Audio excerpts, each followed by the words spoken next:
Welcome to today's webinar on resolving to revamp your resume in the new year. My name is Alexandra Stevens, and I am the Associate Director of Alumni Career Programs here at the Hiatt Career Center at Brandeis. I'm so happy to have you all with us this afternoon. Before we get started, I want to let you know that this webinar will be recorded and posted online later this afternoon, so welcome also to all of you who will be listening to the recording. If you have any questions throughout the broadcast, please submit them in the GoToWebinar control panel, and we'll get to them in the Q&A section of the presentation. I also want to let you know that we'll be asking a series of poll questions to make this a little bit more interactive and so that we can learn a bit more about you. So it'll just pop up on your screen, you'll answer the multiple choice question, and then we'll share the results with you in aggregate so that you can learn a little bit more about who else is on the call. Without further ado, we have lots to talk about today, so I want to introduce our presenter, Jon Schlesinger. He is the director of the Hiatt Career Center, and he's been with us for a bit over a year now. He works with undergraduates and alumni at all levels in all fields as they navigate career decisions, job searches, and application materials. Jon has worked in career services across the country and with employers and recruiters in a wide range of fields. So happy to have you with us today, Jon, and sharing your thoughts on resumes with the Brandeis alumni audience. So welcome. Wonderful. Well, thank you, Alexandra. Hopefully everybody can hear me okay as we get started. Thank you, everybody, for taking your time to join us today, or if you're going to watch this later, we appreciate you taking the time. We're going to start off the new year with a new resume.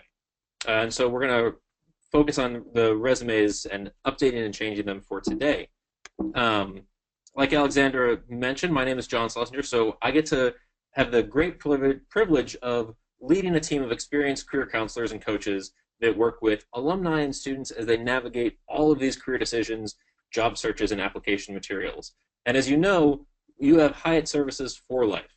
So we're going to provide an overview today on resumes and how to revamp that resume. But if you have additional questions or you need to, make an appointment with somebody, we have a whole team of people here at our disposal to help you out. Here's what we're going to talk about today. We're going to focus on sort of navigating resumes, sort of the overview, formatting, some of those pieces. We're going to go into some more detail and talk about describing your own experiences. Really then, how do you tailor your resume? So tailoring your resume for specific positions that you have. And then we're going to allow some time for questions. So as Alexandra mentioned, go ahead and you can submit your questions into the GoToWebinar chat box at any time, and we're going to answer them towards the end. So I want to get started by launching a poll, if we can, Alexandra, just to get a sense of where people are at and why you're updating or creating your resume. Absolutely, Jon. So right on your screen, really quick, just answer this question for us. Why are you updating or creating a resume? Maybe you've been out of the job search for a long time and you haven't created a resume since you first got out of college. A lot of people are in that boat. Are you looking for a promotion at your current job? Are you job seeking? Are you changing careers entirely? Maybe you're thinking about doing some informational interviewing and you want to send your resume to some networking contacts. Whatever the case may be, let us know, and then we will share the results with you. All right, I'll give you a couple more seconds to weigh in. All right, so Jon, it looks like about 2/3 of folks are job seeking, 22% changing careers, and about 11% are looking to update their resume for informational interviewing and networking. So a nice combination. Wonderful. So as we're going through, we can kind of think about the different ways that we can adapt the resume for each of those components. And if people have specific questions, we'll try to answer those as we go through. It's always a good idea, particularly if you're job seeking and you've been job seeking for a little while. If you're having some difficulty or you haven't quite felt like you've broken through yet, that's the perfect time to be re-looking at your resume and looking for ways to update it. So as I mentioned, we're going to talk to begin with about navigating resumes. And as we're going through this process, remember there is a lot more information, and you can find a lot of great resources on our website. alumni.brandeis.edu/careers has a ton of great information and content, and we're going to go through some of the bigger points, particularly for alumni as you're looking at resumes here today. So one of the first questions that I tend to get from people in thinking about resumes is the resume dead yet? They would like to know when they no longer have to use their resume. And unfortunately, the resume is not dead yet, despite the fact that a lot of people would like it to be. It's very much alive. Although its importance and function really do change over time. So for example, LinkedIn has become kind of the modern resume. And while there's some similarities, the platform is different, and you have nearly unlimited space when you're online. We're not going to touch on LinkedIn too much today. If you'd like to learn more, check out linkedin.com/help. There are a lot of great resources that are out there. Today, a resume is really a marketing document, and it's designed to help you sell your skills and experiences to an employer. So you have to consider style as well as content. If you've been working for a number of years, the resume becomes more of a real summary of skills. You're never going to fit your entire work history onto that document, and it shouldn't be the only tool that you're using in your job search. I always suggest thinking about creating a master resume to start with. So one where you put all of your content in together, and then you can cut and paste and tailor that document for each position as you're applying to something. Now, as so often happens, anytime we talk about resumes, we have to talk about conflicting information. Because as you start to edit it, you're going to hear lots of different ideas. So if you put 4 career professionals into a room together, you're going to get 7 or 8 different opinions about resumes. So it's really important to understand the why behind different suggestions. So we're going to talk about general resume formats and guidelines today, but you'll find that there are lots of differences by field, by industry, even by level and years of experience. So it's always really helpful to find other professionals or people currently working in the field you're trying to apply for to learn about those kinds of specific differences. In the end, it really is your resume. It's your document. There are a lot of guidelines, but very few hard and fast rules that you absolutely have to follow. That being said, let's talk about the general guidelines. So one of the things that's important is to always have a consistent layout. When you're looking at bolding things or formatting or underline, make sure that you're consistent throughout your document. Avoid gimmicks. So unless you have a very specialized field, you're a graphic designer or a marketer, and you can do something much more creative with your resume, most people like to see kind of standard resumes. And the reason is because they know where things are. It's easier to follow. Generally speaking, resumes are going to be 1 page. Now, there are definitely exceptions based on the type of position you're applying to. So more research-heavy positions might have longer resumes, including things like publications and presentations. You also might have that vary based on degree level. So having a master's degree, you can add a little bit more space to it. But generally speaking, we want to stick to that 1-page framework. Generally speaking, it's black and white text, standard fonts, right, standard sizes. We want to make it readable for somebody. In a resume, of course, we eliminate pronouns, so I, me. The subject in the resume is assumed. If you need to be talking about somebody else in your resume, then it's no longer your resume. It's now somebody else's. We can also eliminate those unneeded articles, ands, does, particularly in writing bullet points, because those bullet points are really supposed to be very brief summaries. And of course, generally speaking, positions that have already finished, we always write those in the past tense. So again, lots of those resources on the website. Let's look at some examples. So here's a first draft that we might see for an alumni resume. And as you can tell, there's a lot of room for improvement on here. So we can put in a standard font. We could make a more specific objective. We could really elaborate and clean up those experiences so they're easy to read. We could change the style a little bit more so it's pleasant for somebody. So there's some room for improvement there. Let's look at a finished version. Here's a good example. And even at this fairly small scale, you can really begin to see how the headings make it easy to flow. The headings make it easy to read. You can kind of see the flow of it.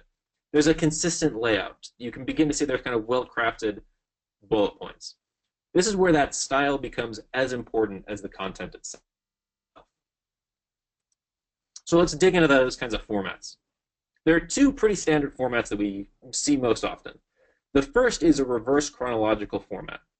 This is where you dump all of your experiences from most recent to least recent into one category and put everything together. The second kind of format is more of a functional format. Functional formats are really good for career changers. It really is kind of my preferred format. It allows for a lot more flexibility. So within each of those headings, then you can put the most recent relevant experiences first. In functional headings, you have a lot of different options. So you can include just a relevant experience category, which includes only the recent most relevant related experiences, and then additional. Or you can really dig in and get even more specific. You could include research experience or marketing experience, course projects. You can really make those functions fit whatever the position is you're applying for. And again, I find that functional resume format really works best for most career changers. So let's dig into some of the other kinds of categories. Objectives can be really helpful when you're attending something like a networking event and you're going around and just passing out your resume. Generally speaking, I'm not a big fan of objective statements because your application is often accompanied by a cover letter. And the cover letter does a much better job of explaining your objectives. But if you need to use one, the more specific, the better. So here's a first example. Seeking a new full-time job in management, ready to start immediately. I'm pretty glad this person is eager, but it's not very specific. So we can look at some better examples. Exploring financial analyst positions in the nonprofit sector utilizing quantitative and qualitative research skills and experience. Much more descriptive for somebody. We like that rich description. Another common category that we see, particularly on alumni resumes, is a profile section. And profiles can be great places to summarize lots of experience so that you can actually fit everything onto one page. Again, here's an example that's not quite there yet. So there's some additional information that isn't as helpful for an employer, some things we might leave off. So here's another example with a little bit more detail. Experienced project manager with expertise in technology, manufacturing, and service industries, familiar with diverse aspects of large-scale projects, including budget, personnel, contracting, and government regulations, strong team building, time management, and customer service skills. Much better profile. We can see that kind of overview. The next section that people generally go towards is the education section. And of course, the guidelines for education sections are that it includes at a minimum the following. School name, obviously, city and state, what degree you've earned, and the date of graduation. People spend a lot of time wondering, where should they put education on a resume? Does it go at the bottom so that I am downplaying that education a little bit more? Or does it go up towards the top? Is it the first thing? My opinion is it doesn't matter. It needs to be on your resume somewhere, whether you put it at the top or at the bottom. The employer is going to be looking for it and finding it. If you're worried about how long you've been out of school, or how long it's been since you've been out of school, people often ask, can I not put a date on there? Will people notice? Not putting a date on there is kind of a telltale sign that you are concerned about the date. Embrace the experience that you have and put the date on there. It eliminates that question and concern for people. Another issue that comes up often is what happens when you've had one job but multiple roles, particularly if you've been in an organization for quite a bit. So here are two different scenarios. So here at the big museum, we can separate two different jobs, visitor services coordinator and visitor and information assistant. Or in the second example towards the bottom, we can kind of summarize them together if the positions were fairly similar to each other. Sometimes that comes down to how much information you want to include within each section, as well as how much space you have in your resume overall. So Alexander, we've got one more poll we want to pull up. I want to get folks' perspective on what they think should be included under the experience heading. Yeah, absolutely. So, launching the second poll now, if you could all take a moment to respond and select all that apply. So, what do you think can be included under an experience section?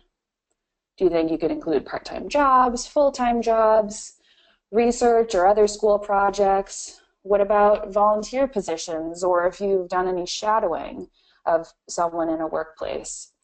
How about leadership roles, board affiliations, for example, or roles you've taken on in your community, like a PTO or a school board? So I'll give you a couple more seconds to weigh in and share your thoughts, and then John will tell you whether you're right or wrong. So a couple more seconds here. And I'm going to go ahead and close the poll and share the results with you. So John, it looks like 100% of people think that full-time jobs should be on there. Mm-hmm. About 3/4 of folks think leadership roles could be a good fit. Part-time jobs, 82%. Only half of people, though, think that volunteerism could have a place under the experience section. Okay. So that's great. Thank you all. Thank you all for participating. Thank you, Alexandra. There is no right or wrong, but I have to admit it is a little bit of a trick question. All of those things count under experience, and all of those are very, very important for an employer. When I look at resumes, I care less about whether or not you got paid for a position or paid for an experience as what the experience is that you're going to bring to my organization.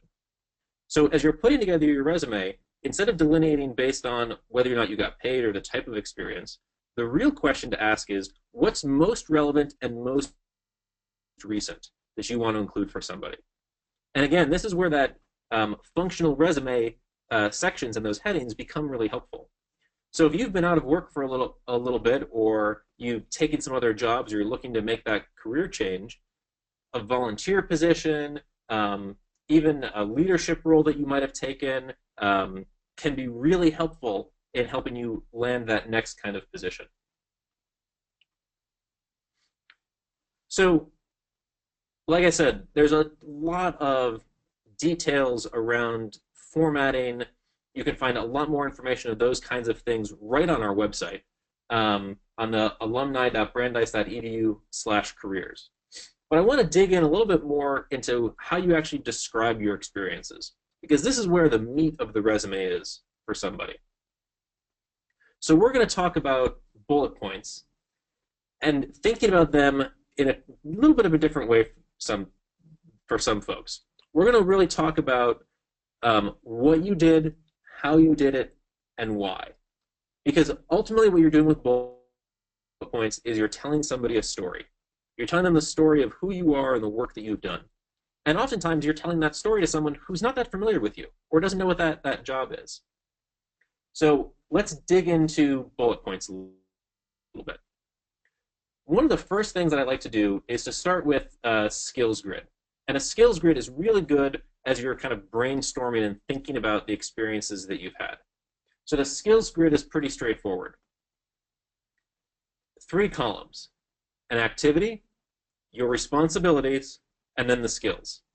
So pick any activity that you've done that you want to talk about. These could be, again, jobs or internships or volunteer work. They could be sports or clubs or school projects from when you were an undergraduate or a graduate student. It could be any activity that you're working for. And then you want to think through those responsibilities. So this could be thinking about, what did you do on a daily basis? Or think through a most recent project that you were working on. And just start brainstorming. The reason the skills grid is helpful is that it is so much easier to edit bullet points than it is to create them on the fly. Most people don't create a perfectly well-crafted bullet point the first time they sit down to write a resume. So in this example, you can go through those responsibilities. Attended weekly meetings, helped plan an event with other student groups by collaborating to bring in a speaker and coordinate logistics, created marketing materials to advertise events on campus and in the community. And then we want to go through that list and start to pull out some of those skills, like event organization and planning, logistics coordination, collaboration, marketing. And we're going to use all of those skills in the way that we describe our work. One way that people start to describe their work on resumes is often by focusing on just the job tasks. The job tasks are those kind of simple activities that you had to do, right? Job responsibilities. Job responsibilities and job tasks are okay. They're really good if the next job you want is exactly the same as the first job.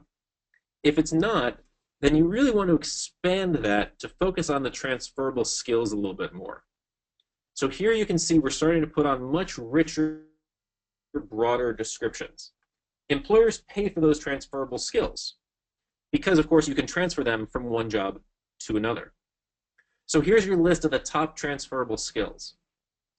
Things like leadership, management, financial skills, administrative skills, analytical skills, research skills. Regardless of where you've worked on them, you can move these skills from one job to another. And the transferable skills really go hand in hand with action verbs. And action verbs describe those events. They convey them in a much richer way. And there's a link on here once you download the slides to the action verb list that'll be really helpful. But think about action verbs in contrast to a passive verb. I helped. I was there. I listened, right? Versus I accomplished, I coordinated, I answered. Those much stronger action verbs are conveying and describing your actions. And we use those in the way we describe our work, because we can describe our work in lots of different ways. We can talk about the knowledge you gained from a specific position. We can focus on the skills that you gained in that position. Or we could focus on the accomplishments that you were able to achieve in that particular position. So we can start to pitch or tailor that work based on what we want to gather. You'll notice they all start with those nice, strong action verbs: developed, created, organized. So as we start to write those bullet points, that first what is the big picture overview. You're going to start with that action verb. It's setting the scene. It's the beginning of the story. How is the middle part. You're going to explain your task in a little bit more detail. And why is how you're going to demonstrate your results. Now, sometimes the why is inherent in the what. There's not a specific result you can talk about. But when you can talk about an accomplishment in terms of, if the project got completed, how the project was received, if something was funded, if you got great feedback on a project or a report, that works out to be a nice why. It's like tying a little bow on the end of your story. So when we're ready to apply for those positions, I go back to another grid. You can tell I like the grid. This is more of an experienced grid. So let's say your job posting is looking for project management skills. Take time and brainstorm. What was the tasks that you were working on? Consider how you accomplished them, all of those details. How did you get there? And were there any particular results that you want to share with somebody? And so we can use all of those components to start to create the bullet points. And you'll notice that the bullet points, each one of them doesn't have a what, how, and a why. But the what, how, and why are built into the overall description. So our global soft drink provider, this position develops strategic marketing campaign for a new soft drink product. That's a good big picture. How did they do that? They oversaw a group of 4 marketing specialists. They coordinated with designers and legal staff to storyboard and create radio, TV, and online media campaigns. And from there, they were able to manage their rollout. And the company saw a 1.5% increase in market share in that product category. So we're starting to add all those different components together. This part of the resume, and really working through the rich descriptions, this part takes a lot of time. In fact, every time I pull out my own resume, I look at a bullet point that I wrote previously, and I thought, I could change that a little bit. So this is not a one-and-done kind of activity. This will take a little bit of time, but it's well worth the effort. So your homework is to put together your own experience grid the next time you're ready to start to kind of apply for a specific position. So think about what that skill was that was required. What was your task? How did you accomplish that task? And was there a particular result? So hopefully, now that you have a sense of kind of the formatting and how to write some of those rich descriptions, the next step that is really important is tailoring your resume for each individual job that you're applying to. Now, I know that takes a lot of time. If you are applying to a lot of jobs in the same category, oftentimes you only need to tailor your resume once or twice for those particular jobs. And then you'll find that there's minor changes that you need to make. But you should always be revisiting your resume and making sure that it's really aligned with the position that you're applying to. That's a great trick to help your resume stand out from the crowd. So when it comes to tailoring your resume, I like to start with the position description. So here's a recent position description that I pulled from Brandeis's own Be Hired Handshake internship and job search system for a local position here at Evadera, just here in Waltham. So I'll give you a second to kind of glance through this job description. Evadera discovers, synthesizes, and contextualizes data and research to provide clients with insights they could not have obtained by themselves. Gives you some basic qualifications, and then some essential duties. Activities related to evidence synthesis and review, conducting literature searches, reviewing abstracts, performing data. Next, we want to go through this position description, and we want to highlight two specific things. We want to look for industry language. These are the buzzwords. And we want to look for action verbs.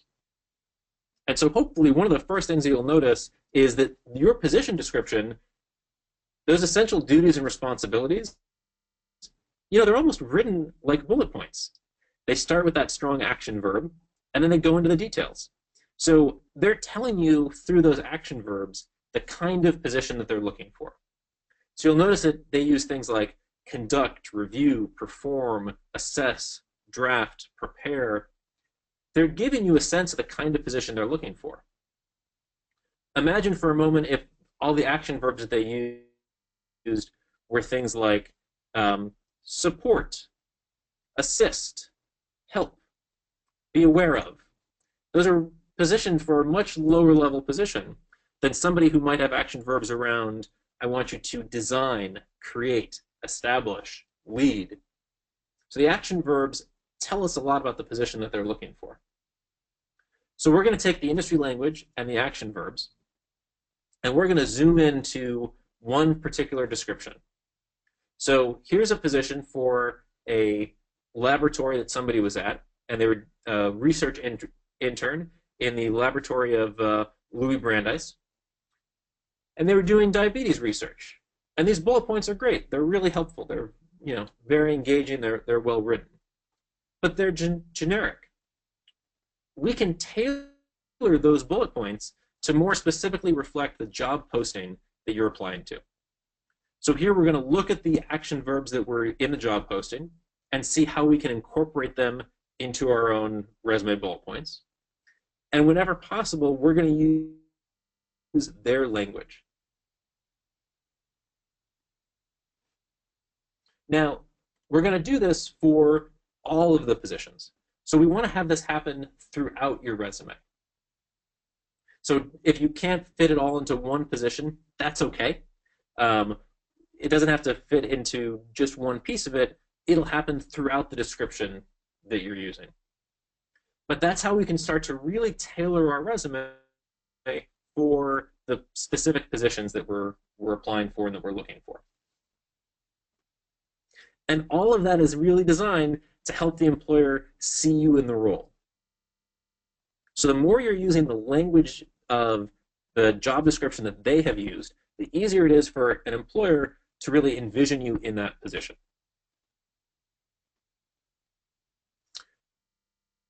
So all of this is to help you kind of navigate those resumes. Check out that website, alumni.brandeis.edu/careers. It'll have the overview, how to describe those different positions. As you're thinking about those experiences, think about that what, how, and why. How can you start to tailor the experiences then for the individual positions that you're working on? And as you're doing that, don't forget there are a ton of free resume samples online on the website. And remember that these are samples, so they're not templates. We can't kind of cut and paste from them. But we can use it as an inspiration and see all the different ways that somebody has started to put resumes together in the past. So with that, Alexander, I want to open it up and see what questions we have for folks. What are specific things that we can address? Yeah, absolutely. So everyone, please take a moment. If you have specific questions about your own resume, please submit it through the question box in the GoToWebinar control panel, and we'll get to as many as we can before 1 o'clock today. I also want to let you know that you will get a copy of these slides. So a lot of them had really rich examples on it, and you can go ahead and review those in the PowerPoint later on this afternoon. So John, a couple questions for you here. The first one is about the length of a resume. So you did say the general guideline is 1 page, but of course that changes based on industry and your experience level. This person's path is non-traditional, given that they've split time between 2 different disciplines, sometimes taking time off from one or the other. If they included everything, their resume would be just too long. But if they tailor it to only one of the fields, it seems too short, and they wonder if employers will wonder about any gaps while they were doing the other thing. So what do you have for that? So people who have had 2 different types of careers and trying to put it all together and make a cohesive picture. That's a great question. And as a career changer myself, I've gone through that and experienced it. So sometimes you have a lot of rich experience in places that aren't quite the same. There's a little bit of discrepancy there. In terms of the length, generally speaking, you want to stick to the 1-page format. But if there's a reason for going over the 2-page or going over 1 page to 2 pages, it's not the end of the world. But recognize that an employer might not actually get to or read that 2nd page. In terms of the different experiences, here's where I think the functional resume would really serve this person. And so at a minimum, you could have a first heading that was relevant experience. And in that section, you can put anything that you think is really relevant. In the second section, you can put additional experiences. And so that's how you can start to flesh out your resume a little bit more with other pieces. Now, as you're doing that, it's really helpful to think about what's the message you want to communicate to an employer with each of those positions. And so even if you have something that you think is totally unrelated to what you want to do, think about the transferable skills in that position. So maybe you can talk about the communication skills that you gained, or other management or leadership skills, and focus on those aspects of the conversation as opposed to the job tasks or the other details in those earlier positions. Great, thank you. Very related question. What do you do with several years of unrelated work? Can you leave it out? But then there are missing years. So could you talk a little bit about gaps in employment in general and addressing that on your resume? I think for this listener that just asked this question, having the additional experience section could work very, very well. And going back to what you said before, John, for people who do have gaps in employment, volunteerism and other things that they could have been doing during those gaps could help fill that. Absolutely. If you have that kind of gap, look for a way to get involved right away, so that you are volunteering and doing something and you can include that on your resume. That's a great way to keep the resume up to date and have those pieces in there. Remember that your resume is a summary. It's not a transcript of the entirety of your work experience, particularly if you've been out of school and been working for a little while. And so, again, I think the functional resume where you can include a relevant section allows you to skip around in years a little bit more. And for the most part, I found employers are less focused on looking at the resume and looking for gaps. They're really much more interested in your experiences, and really, it's what are you doing currently. So I wouldn't worry too much about that gap piece, but again, that functional resume tends to help eliminate those questions and concerns. Great. Another question here. Various people advise having a general resume as opposed to a resume for a specific job. And you kind of talked about having that master resume that you can draw from. Mm-hmm.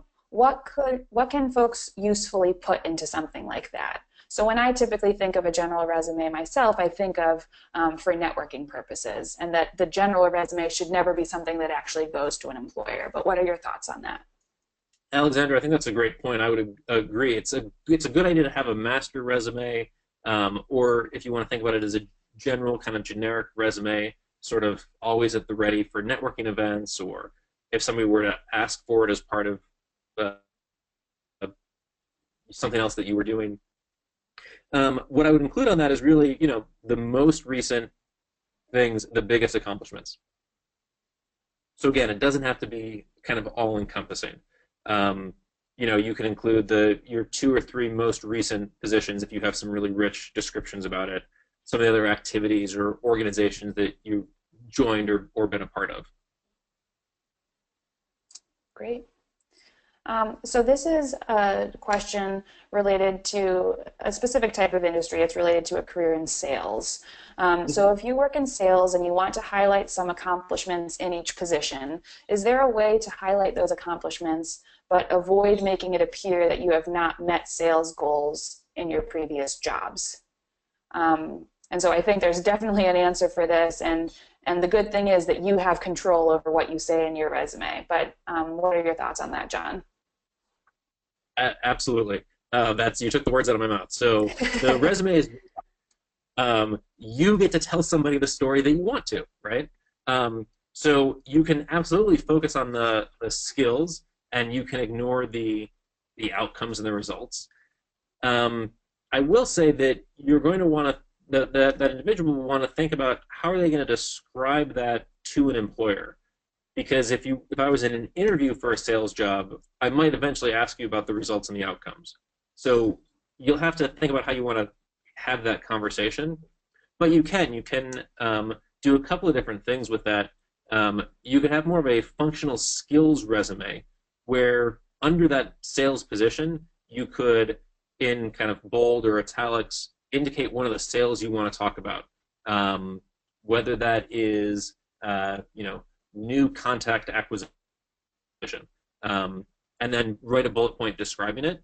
You could kind of break it up that way for a couple of different things, or just in your regular formatting, focus more on the skills that you gain and leave the outcomes for another discussion. I think those are great points, John. And you also brought up that you should be prepared to discuss your past experiences and everything that you've put on your resume in an interview. So if you put something on your resume and you did it 20 years ago and you're kind of foggy on that experience, brush up, because anything is fair game in an interview. Yes, absolutely. Here's another question for you. So since everything is becoming more electronic, this listener read an article from Glassdoor, and Glassdoor is an online resource that talks about resumes and interviewing tips and actually salaries. So the article on Glassdoor suggested that resumes should be more creative and actually steer away from the normal black and white to make your resume stand out. What's your take on this? So this is a great question.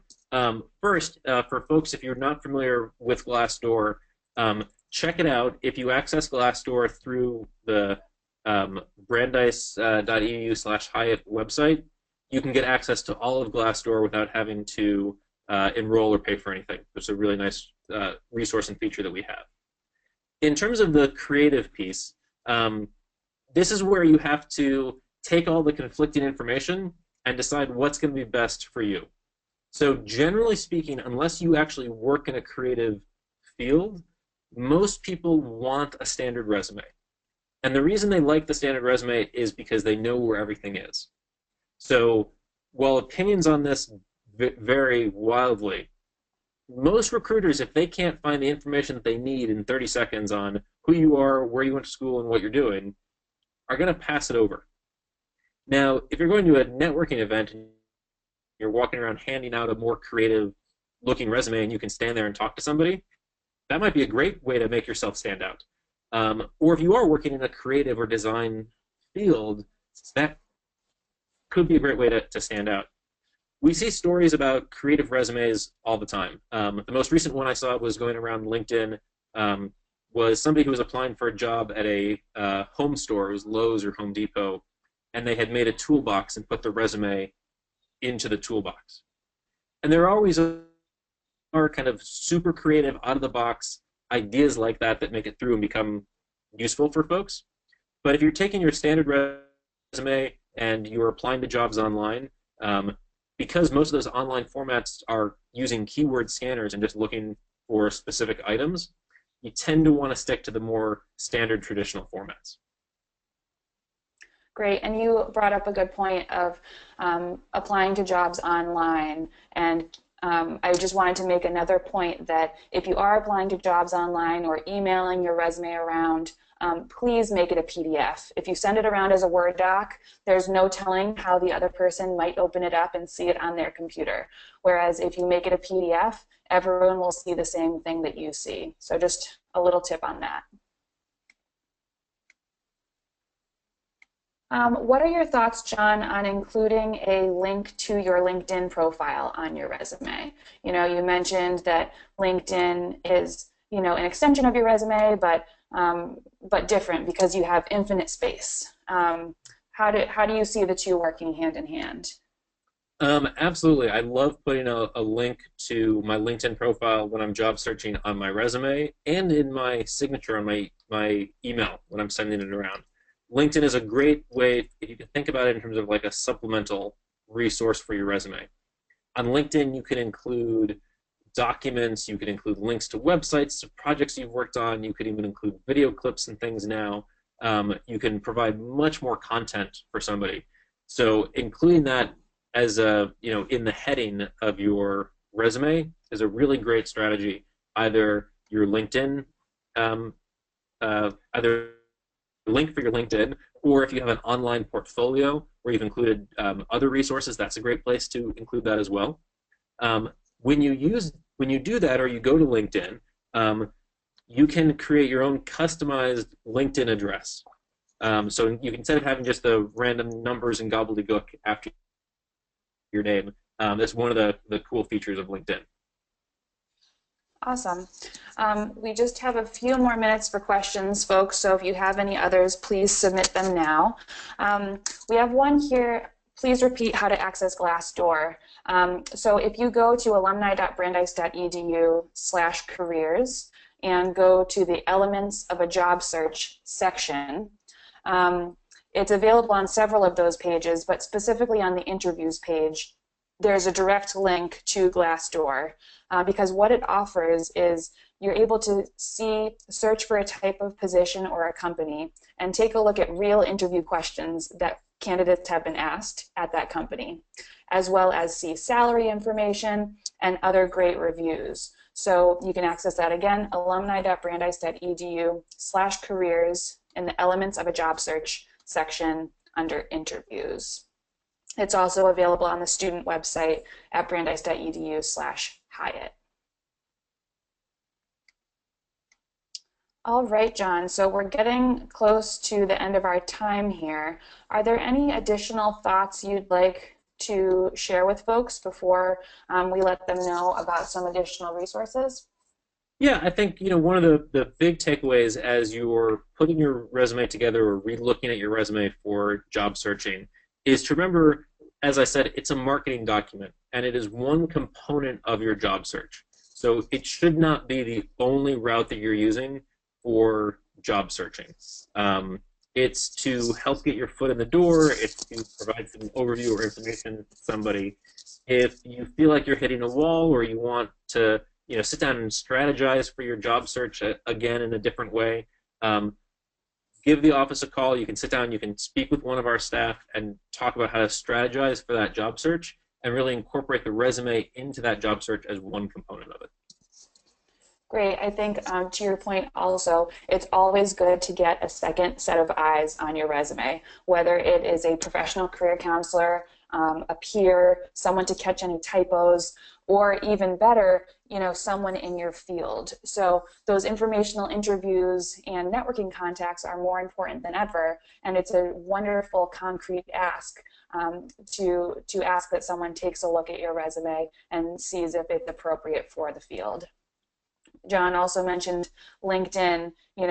Many folks upload their resumes to LinkedIn and their experience sections becomes their bullet points. So take a look at other folks in your industry as well. See how they describe their work using outcomes-focused language and see what works for them, and maybe that can help, again, inspire you. As Jon mentioned, taking a look at the samples on our resume, they are just samples, not templates. So a lot of resumes can look a lot of different ways, and you can see what works best for you. Okay, so if there aren't any more questions, we are going to go ahead and let you know about our upcoming webinar and some other housekeeping items. So if you could just advance the slide for me, Jon. Oh, sorry. That was my fault. Okay. Okay, great. So we send out a satisfaction survey after each of our webinars. Please take a moment to fill it out and let us know how we did. Depending on where your career interests lie, you might be interested in joining us for our February webinar, which is about getting your small business unstuck. That's on February 9th. We do host career webinars every month at noontime, oftentimes with an alum presenter. So really nice options, and take a look at our website for all of them. Your Brandeis network is also super important and a great resource for you. So join us on LinkedIn. We have a group especially for Brandeis alumni and students to connect. It's called Brandeis University Career Connections. And as Jon mentioned, you as undergraduate students or alumni get free access to career services for life through our office. So that includes one-on-one advising appointments, which could be for our resume review or job search strategies, as Jon mentioned. Lastly, if you want to get in touch with me or our office, please do so. If you have any additional questions or thoughts on future programs, we'd love to hear from you. So on the next slide, you'll just see my contact information and hope that you'll get in touch. So again, my name is Alexandra Stevens. I'd love to hear from you. Thanks so much to Jon Schlesinger, our director, for sharing his resume tips today. And we hope you'll join us next month for our next webinar.